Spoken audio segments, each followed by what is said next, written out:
fanapaream-pahefana matoa zany miafara amin'ny resaka vonoan'olona le izy matoa miafara amin'ny olona mafy zany de azo lazaina fa miankety tokony ho manapirofo an'izay zany hoe ny anjaratsika zany no manome an'le pirofo mikasika an'izay zavatra zay raha hoe nanao fanapaream-pahefana le olona fanjavatra azo raisina aloha de mampalahelo raha ohatra ka hoe maramila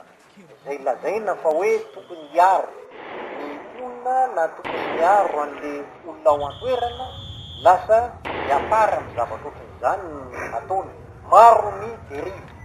ohatran'izany za tsy manao hoe nisy le izy na tsy nisy fa manana ny lehibeny reo olona reo ary araiky ny resahanao teo manao hoe tokony any amin'ny neuf no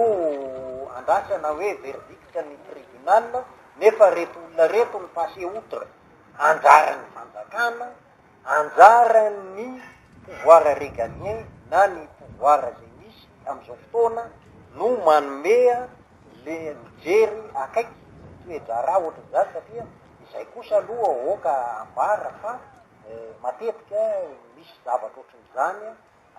any am'ireny tontolo ambanivohatra reny satria rehefa antaninao reo force de l'ordre reo de matetika koa izy milaza manao hoe ao anatin'ny constitution tsika mihitsy misy manao an'izany azo atao ny mamon'olona ao amin'ny constitution io misy an'izay ao anatin'io azo na zay tokony toaletena zay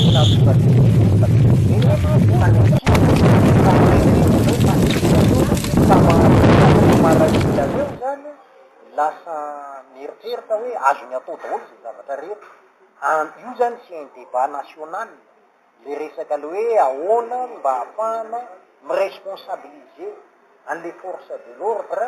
mba tsy havandoza ohatran'izao foana raha aminay foko an-tandroy aloha de mahatsiaro fa hoe victime par deux fois de normal ve zany kanefa na de eo zay zavatra zay miantso ny fitondram-panjakana izahay ijery akaiky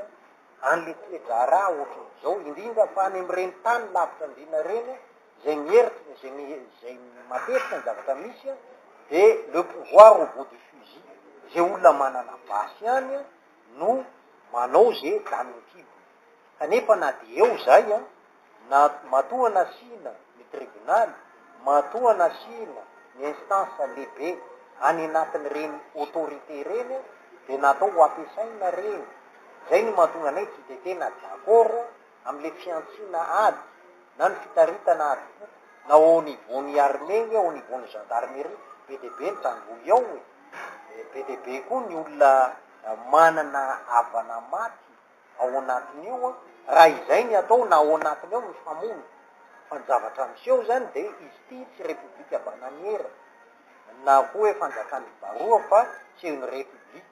zany hoe ny lalàna zany no ampiasaina le ordre constitutionnel reo no ampiasaina na ny pouvoir exécutif ny pouvoir législatif ny pouvoir judiciaire ampiasaina izy rehetra reo mba hahafahatsika zany manana fitonina eo am'le fiainatsika amin'ny andavanandro